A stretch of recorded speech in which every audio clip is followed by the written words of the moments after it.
বাঘ না খেয়ে থাকে, ঘাস খায় না।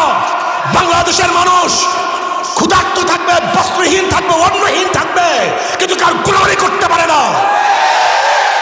বাংলাদেশের মানুষ কোনোদিন গোলামি করে নাই, করবেন না।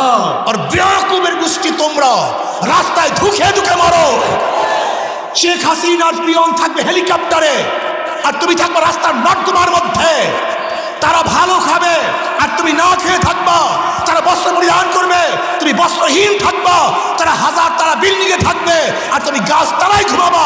এর জন্য বাংলাদেশ কায়েম করা হয় নাই, এর জন্য আন্দোলন করা হয় নাই, এর জন্য সংগ্রাম করা হয় নাই। কেউ খাবে কেউ খাবে না, কেউ থাকবে 10 তলায় আর কেউ থাকবে নিচতলায়। এর জন্য বাংলাদেশের মানুষ রক্ত দেয় নাই, জীবন দেয় নাই। চোরের মাধ্যমে চুরি বন্ধ হয় না, ধর্ষকের মাধ্যমে ধর্ষণ বন্ধ করা যায় না, দুর্নীতিবাজের মাধ্যমে দুর্নীতি বন্ধ হয় না, ডাকাত খুনি লম্পটের মাধ্যমে খুন বন্ধ হয় না, হবে না। 5ই আগস্টের পরে আবারও সেই দুর্নীতি, আবারও চাঁদাবাজি, আবারও দখলদারি, আবারও নির্বিচারে হত্যা, আবারও জুলুম, আবারও অত্যাচার। না, আমাদের আন্দোলন, আমাদের সংগ্রাম এখনো শেষ হয় নাই। যতদিন পর্যন্ত বৈষম্য দূর না হবে ততদিন পর্যন্ত আমাদের লড়াই করতেই হবে ইনশাআল্লাহ। দেশ পরিবর্তন হয়েছে, মানুষের শান্তির পরিবর্তন হয় নাই। এদেশে আমরা মুসলিম লীগের শাসন দেখেছি, আমরা আওয়ামী লীগের শাসন দেখেছি, আমরা বিএনপি শাসন দেখেছি, আমরা জাতীয় পার্টির শাসন দেখেছি, বহু দলের শাসন দেখেছি, কিন্তু মানুষের ভাগ্যের পরিবর্তন দেখি নেই। আমরা দেখেছি আইয়ুব খানের শাসন, আমরা দেখেছি শেখ সাহেবের শাসন, আমরা দেখেছি জিয়াউর রহমানের শাসন, সত্তার সাহেবের শাসন, এরশাদের শাসন, আমরা দেখেছি খালেদা এবং শেখ হাসিনার শাসন, কিন্তু মানুষের ভাগ্যের পরিবর্তন হয়নি। আজও টুপি পরে অনেক অফিসে ঢুকা যায় না, আজকেও দাড়ি রেখে বহু জায়গায় চাকরি করা যায় না, আজকেও বোরখা পরে হাজারো মা বোনেরা বিভিন্ন প্রতিষ্ঠানে ঢুকতে পারে না। আজকেও ঢাকা ইউনিভার্সিটির মুসলমানদের সেই ঢাকা ইউনিভার্সিটির নামাজ পড়তে দেওয়া হয় না। আজকে ঢাকা ইউনিভার্সিটির মুসলমানদের সেখানে ইফতারি মাহফিল করতে দেওয়া হয় না। যে ঢাকা ইউনিভার্সিটির গেটের মধ্যে লেখা ছিল রব্বি জিদনি ইলমা, সেই রব্বি জিদনি ইলমাকে তুলে দেওয়া হয়েছে। ইসলামী আন্দোলন বাংলাদেশ শিবচর উপজেলা শাখা কর্তৃক আয়োজিত আজকে গণসম্মেলনের সম্মানিত সভাপতি সেরেতাজ শ্রদ্ধাভাজন ওলামায়ে কেরাম, সর্বস্তরের ইসলাম প্রিয় দেশপ্রেমিক ভাইরা আমার, ইসলামী আন্দোলন বাংলাদেশ কি ও কেন, এরা কি চায়, এদের দাবি কি, এদের আদর্শ কি, নীতি কি, এ সম্পর্কে আমরা অনেকেই জানি না। ইসলামী আন্দোলন বাংলাদেশ বিশ্বাস করে শুধু দেশ, দল এবং নেতা পরিবর্তনের মাধ্যমে মানুষের শান্তি আসতে পারে না, বৈষম্য দূর হতে পারে না। আমরা বৈষম্য দূর করার জন্য ব্রিটিশদের বিরুদ্ধে আন্দোলন করেছিলাম। ভেবেছিলাম ব্রিটিশ এদেশ থেকে বিদায় হলেই বৈষম্য দূর হবে, মানুষ শান্তি পাবে, মানুষ মুক্তি পাবে। কিন্তু আমরা কি দেখলাম, ব্রিটিশ এদেশ থেকে যাওয়ার পরেও, ব্রিটিশ এদেশ থেকে যাওয়ার পরেও সংখ্যাগরিষ্ঠ ভারতের লোকজন সংখ্যালঘু মুসলমানদের উপরে নির্যাতন, অত্যাচার, অবিচার, বৈষম্য করছে। ভেবেছিলাম ভারত থেকে যদি পাকিস্তান নামে একটা দেশ করতে পারি, মুসলমানদের জন্য আলাদা ভূখণ্ড করতে পারি, তাহলে মানুষ শান্তি পাবে, মুক্তি পাবে। আমি প্রত্যেকটা জনগণকে বলবো, আমার ছাত্র ভাইদেরকে বলবো, যুবকদেরকে বলবো, পুরুষ মহিলাদেরকে বলবো, আপনারা জানেন ভারত থেকে পাকিস্তান নামে একটা দেশ ডিভাইডেড হওয়ার, পৃথক হওয়ার মূলে কি ছিল, কি কারণ ছিল? ভৌগোলিক কোনো কারণ, ঋতুর কোনো কারণ, ভাষার কোনো কারণ না। ভারত থেকে দেশ আলাদা হওয়ার পিছনে শুধু একটাই কারণ ছিল, পশ্চিম পাকিস্তানের লোক ও সংখ্যাগরিষ্ঠ মুসলমান, পূর্ব পাকিস্তানের জনগণ ও সংখ্যাগরিষ্ঠ মুসলমান। মনে রাখতে হবে, ভারত থেকে পাকিস্তান নামে একটা দেশ আলাদা হওয়ার পিছনে একমাত্র কারণ ছিল ধর্ম। সেই ধর্মের নাম কি? ইসলাম। এই দেশ মুসলমানদের, অবশ্যই মনে রাখবেন, দেশ কাদের? আবারও বলেন, দেশ মুসলমানদের অধিকার সবার। দেশ মুসলমানদের অধিকার। যেরকম ঢাকা ইউনিভার্সিটি করেছিল সলিমুল্লাহ সাহেব রহমতুল্লাহ আলী, নওয়াব সলিমুল্লাহ রহমতুল্লাহ আলী নিজের অফুকিত 600 একর জমির মধ্যে ঢাকা ইউনিভার্সিটি, বুয়েট, ঢাকা মেডিকেল, নওয়াব সলিমুল্লাহ রহমতুল্লাহ আলী 1911 সনে প্রস্তাব দিয়েছিলেন ব্রিটিশের কাছে ঢাকা ইউনিভার্সিটি যাই। কিন্তু ক্যালকাটার হিন্দুরা 41 বার মিটিং করেছে, 41 বার মিটিং করেছিল যেন ঢাকা ইউনিভার্সিটি না হয়। এমনকি রবি ঠাকুরের নেতৃত্বে গড়াইর মাঠে আন্দোলন করেছিল যেন ঢাকা ইউনিভার্সিটি না হয়। কেন? যদি ঢাকা ইউনিভার্সিটি হয় তাহলে এদেশের মুসলমান সংখ্যাগরিষ্ঠ শিক্ষিত হয়ে যাবে। কি হয়ে যাবে? শিক্ষিত হয়ে যাবে। বিশ্বাস করতে পারবেন না মুসলমানদের অবস্থাটা কি হয়েছিল, আপনারা অনেকেই জানেন না। সেই নওয়াব সলিমুল্লাহ রহমতুল্লাহ আলাইহির প্রস্তাবিত ইউনিভার্সিটি 1921 সনে হয়েছে, কিন্তু সলিমুল্লাহ রহমতুল্লাহ আলাই 1915 সনেই দুনিয়া থেকে বিদায় হয়ে গেছেন। কিন্তু তার জমির মধ্যে ইউনিভার্সিটি কি করেছে? মুসলমান। জোরে বলেন, জমি কাদের? পড়ার অধিকার সবার। ইউনিভার্সিটি মুসলমানদের, পড়ার অধিকার সবার।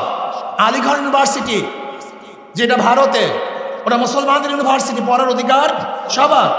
এ দেশ মুসলমানদের, অধিকার সবার। মনে রাখতে হবে দেশ কাদের, এটা মাথার মধ্যে ঢুকান। এটা দেশ অন্য কাউ দেশ নয়, এ দেশ মুসলমানদের দেশ।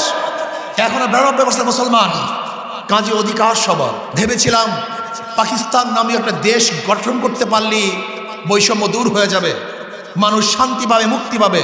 কিন্তু আমরা কি দেখলাম?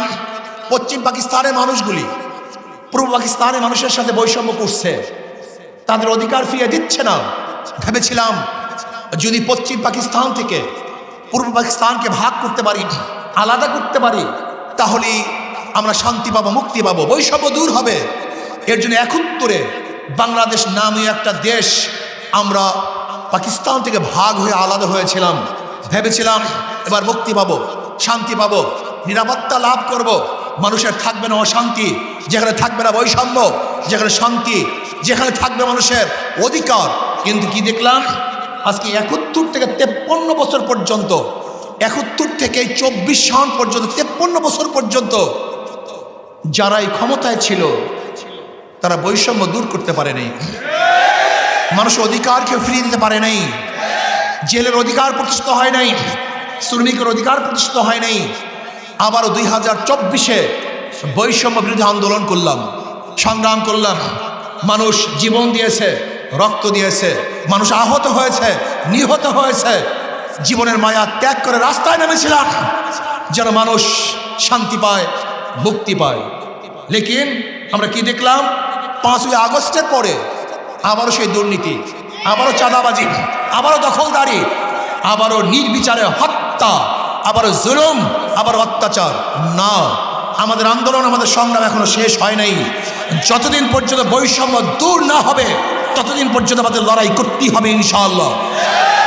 দেশ পরিবর্তন হয়েছে, মানুষের শান্তির পরিবর্তন হয় নাই। এদেশে আমরা মুসলিম লীগের শাসন দেখেছি, আমরা আওয়ামী লীগের শাসন দেখেছি, আমরা বিএনপি শাসন দেখেছি, আমরা জাতীয় পার্টির শাসন দেখেছি, বহু দলের শাসন দেখেছি, কিন্তু মানুষের ভাগ্যের পরিবর্তন দেখি নেই।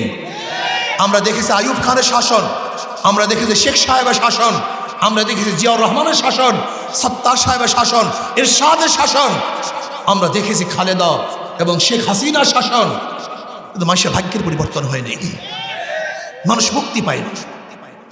যে আন্দোলনের সূচনা ছিল 71-এর সাম্য, মানবিক মর্যাদা, সামাজিক ন্যায় বিচার, কিন্তু আজও সভ্যতা নেই, মানবিক মর্যাদা নেই, সামাজিক ন্যায় বিচার প্রতিষ্ঠিত হয়নি। আপনি কি জানেন ব্রিটিশ থেকে শুরু করে এই 2024 পর্যন্ত, আজও পর্যন্ত সবচেয়ে বেশি বৈষম্য শিকার কারা হয়েছিল? মাশাআল্লাহ, সবচেয়ে বেশি বৈষম্য শিকার হয়েছিল মুসলমান, সবচেয়ে বেশি বৈষম্য শিকার হয়েছিল মুসলমান। আজও টুপি পরে অনেক অফিসে ঢুকা যায় না, আজকেও দাড়ি রেখে বহু জায়গায় চাকরি করা যায় না, আজকেও বোরখা পরে হাজারো মা বোনেরা বিভিন্ন প্রতিষ্ঠানে ঢুকতে পারে না। আজকেও ঢাকা ইউনিভার্সিটির মুসলমানদের সেই ঢাকা ইউনিভার্সিটির নামাজ পড়তে দেওয়া হয় না। আজকে ঢাকা ইউনিভার্সিটির মুসলমানদের সেখানে ইফতারি মাহফিল করতে দেওয়া হয় না। যে ঢাকা ইউনিভার্সিটির গেটের মধ্যে লেখা ছিল রব্বি জিদনি ইলমা, সেই রব্বি জিদনি ইলমাকে তুলে দেওয়া হয়েছে। নজরুল ইসলাম হল, সেখানে ইসলাম শব্দ তুলে দেওয়া হয়েছে।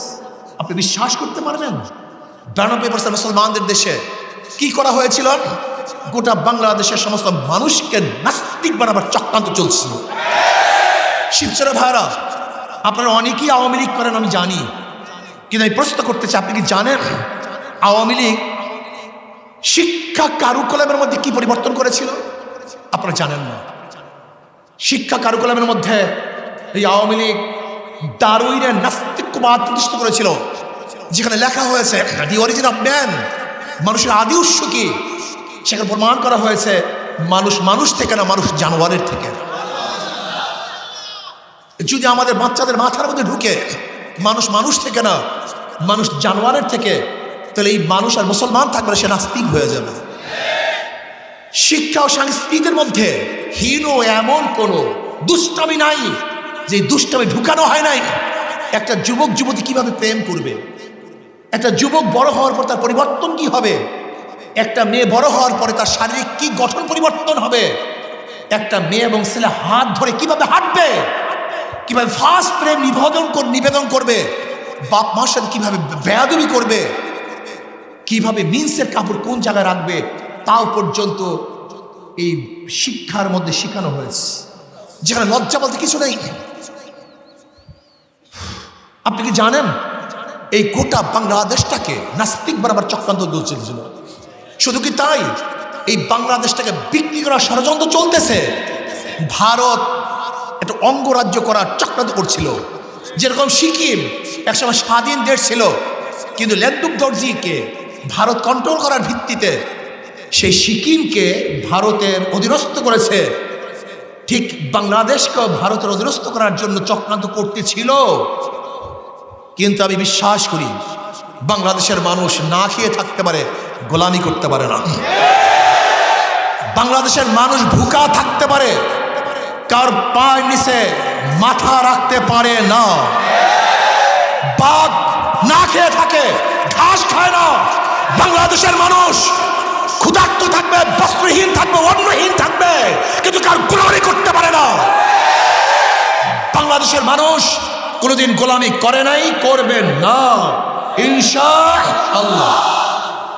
বারবার দেশের পরিবর্তন দেখেছি, দলের পরিবর্তন দেখেছি, নেতার পরিবর্তন দেখেছি, কিন্তু শান্তির পরিবর্তন নাই। দুর্নীতির পরিবর্তন না হওয়ার কারণটা কি মনে রাখতে হবে। একজনের নাম এ, একজনের নাম বি, একজনের নাম সি।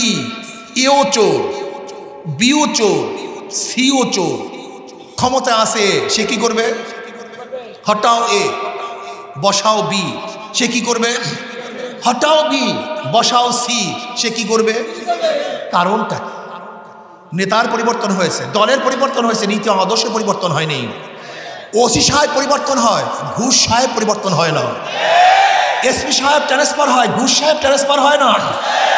ডিসি সাহেব পরিবর্তন হয়, কিন্তু দুর্নীতি সাহেব চেয়ারেই থাকে, সে পরিবর্তন হয় না। কারণটা শুধু ব্যক্তির পরিবর্তন হয়েছে, নীতি আদর্শ পরিবর্তন হয়নি। প্রিয় ভাইয়ের আমার, মাদার গাছ লাগিয়ে আমের আশা করা যায় না, তেঁতুল গাছ লাগিয়ে মিষ্টি ফলের আশা করা যায় না। চোরের মাধ্যমে চুরি বন্ধ হয় না, ধর্ষকের মাধ্যমে ধর্ষণ বন্ধ করা যায় না, দুর্নীতিবাজের মাধ্যমে দুর্নীতি বন্ধ হয় না, ডাকাত খুনি লম্পটের মাধ্যমে খুন বন্ধ হয় না, হবে না। এর জন্য কি করতে হবে? শুধু নেতা নয়, নীতির পরিবর্তন চাই।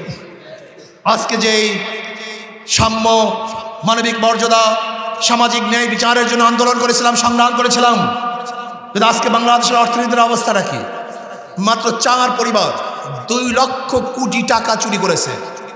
4 পরিবার, এক পরিবারের ভাগে 50,000 কোটি টাকা। এই ফরিদপুরের ছাত্রলীগের এক সভাপতি পাচার করেছে 2,000 কোটি টাকা। শুধু কি তাই, আমাদের সেই ফ্যাসিস্ট নেত্রীর পিয়ন 400 কোটি টাকার মালিক, বেশি না।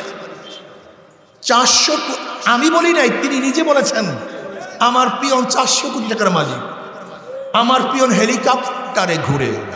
আর বেয়াকুবের গোষ্ঠী তোমরা রাস্তায় ধুকে ধুকে মারো। শেখ হাসিনার পিয়ন থাকবে হেলিকপ্টারে, আর তুমি থাকবে রাস্তার নর্দমার মধ্যে।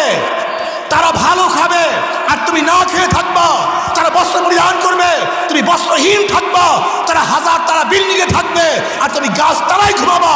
এর জন্য বাংলাদেশ কায়েম করা হয় নাই, এর জন্য আন্দোলন করা হয় নাই, এর জন্য সংগ্রাম করা হয় নাই।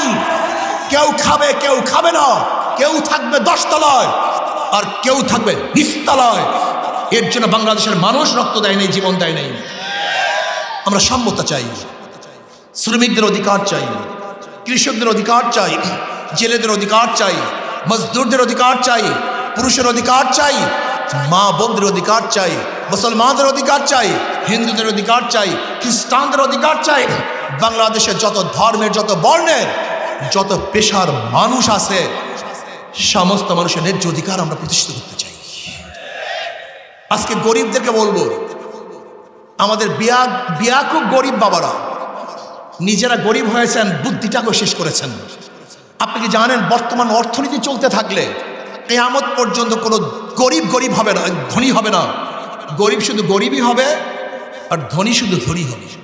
যেরকম আজকে আপনি যাবেন শিবচর ব্যাংকে, একজন গরিব ভাই, ম্যানেজার সাহেব আমাকে 5 লক্ষ টাকা ঋণ দেন, লোন দেন। সে কি বলবে? মর্গেজ আছে? বলবেন তো আমি তো গরিব মানুষ। বলি গরিবের জন্য ব্যাংকের টাকা নেই। ব্যাংকের টাকা কাদের জন্য? ধনীদের জন্য। ব্যাংক ধনীকেই ধনী বানায়। যাকে ব্যাংক দেয় তারই লোন মাফ হয়, তার ইন্টারেস্ট মাফ হয়। তার ধনী 4 বার ধনী হয় আর গরিব 5টা লাথি খায়। এই বর্তমান অর্থনীতি জীবনভর চললে, কিয়ামত পর্যন্ত চললেও কোনো গরিব ধনী হবে না। ইসলামী অর্থনীতি অ্যাপ্লাই করা হয়, আমি কসম করে বলতে পারি আগামী 5-10 বছর পরে বাংলাদেশে একজন গরিবও থাকবে না। সমস্ত গরিবরা দরিদ্র সীমার উপরে চলে যাবে। ইসলামের গোটা অর্থনীতি গরিবদের জন্য। আপনারা বুঝেন না কেন গরিবরা? ইসলামের গোটা অর্থনীতি গরিবদের জন্য। জাকাত কাদের জন্য? ফিতরা কাদের জন্য? ওশর কাদের জন্য? মানত কাদের জন্য? দান কাদের জন্য? গোটা ইসলামী অর্থনীতি গরিবদের জন্য।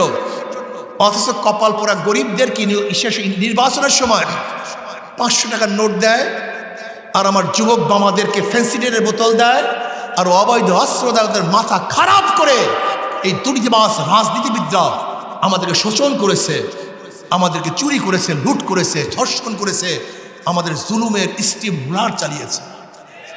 আমরা চাই না এই শাসন, আমরা দুর্নীতি দেখতে চাই না। এর জন্য জনগণ ঐক্য হতে হবে। জনগণ কি হতে হবে? জনগণকে ঐক্য হতে হবে। আজকে থেকে নিয়াত করেন, যেই দলের মধ্যে ধর্ষক আছে, লুটেরা আছে, চাঁদাবাজ আছে, খুনি আছে, ডাকাত আছে, ওদের দল করব না, ওদেরকে ভোট দেব না, কোন সন্ত্রাসীকে সাপোর্ট করব না। যতদিন পর্যন্ত জনগণ ঐক্য না হবেন ততদিন পর্যন্ত বারবার শাসক পরিবর্তন করবেন, রক্ত দিবেন, কিন্তু আপনাদের ভাগ্যের পরিবর্তন হবে না। আমি বর্তমান অন্তর্বর্তী সরকারকে বলবো, যাদেরকে আপনি বর্তমান উপদেষ্টা নিয়োগ দিয়েছেন, এরা এই মাটি এবং মানুষের চিন্তা লালন করে না। এরা ভিন দেশে কোনো চিন্তা লালন করে। স্পষ্ট ভাষায় বলতে চাই, যদি বিতর্কিত উপদেষ্টাদেরকে আপনি এখনো প্রত্যাহার না করেন, তাহলে হয়তোবা আপনার বিরুদ্ধে আন্দোলন শুরু করতে হবে, আপনার বিরুদ্ধে লড়াই করতে হবে, যেটা আমরা চাই না। আমরা চাই সংস্কারের মাধ্যমে সুন্দর এক পিআর সিস্টেমে নির্বাচন উপহার দিবেন। সংখ্যানুপাতিক হারে নির্বাচন হবে, কোনো ব্যক্তিকে মানুষ ভোট দিবে না, মার্কাকে ভোট দিবে। তাহলে কি থাকবে? দুর্নীতি থাকবে না, বাণিজ্য থাকবে না, নমিনেশন বাণিজ্য থাকবে না, পেশি শক্তি ব্যবহার করতে পারবে না, অবৈধ কালো টাকার সরাসরি থাকবে না। প্রত্যেকটা ভোট কাজে লাগবে। যেখানে জাতীয় সরকার গঠিত হবে, প্রত্যেক আদর্শ মানুষ সংসদে থাকবে, প্রত্যেকের কথা তুলে ধরতে পারবে। বিহার সিস্টেমে নির্বাচন হলে ফ্যাসিস্ট আর তৈরি হবে না, জালেম তৈরি হবে না, খুনি তৈরি হবে না, লক্ষ লক্ষ কোটি টাকা বিদেশ পাচারকারী কোনো দল আর বাংলাদেশে থাকবে না। মার্কাকে ভোট দিবে। ধরে নেন যদি হাত পাকা মার্কা কোটা ভোটের 30% ভোট পায়, তাহলে তাদের 90 জন সংসদ সদস্য সংসদে যাবে। কথাটা বোঝাতে পারি নাই? কোনো ভোট মিসিং হবে না। কাজে আসুন, পিআর সিস্টেমে নির্বাচন চাই। 92% মুসলমানদের দেশে ইসলামে হুকুমত চাই। কি রাজি আছেন ইনশাআল্লাহ? কি চাই ভাই? ইসলামী হুকুমত। ইসলামী হুকুমত যদি প্রতিষ্ঠিত হয়, যদি ইসলামী হুকুমত প্রতিষ্ঠিত হয়, তাহলে ইনশাআল্লাহ গরিব দুঃখী মেহনতি মানুষের, প্রত্যেকটা মানুষের অধিকার প্রতিষ্ঠিত হবে। সাম্য, মানবিক মর্যাদা, সামাজিক ন্যায় বিচার প্রতিষ্ঠিত হবে। আল্লাহ আমাকে এবং আমাদের সবাইকে ইসলামী হুকুমতের জন্য সর্বোচ্চ চেষ্টা করার তৌফিক দান করেন।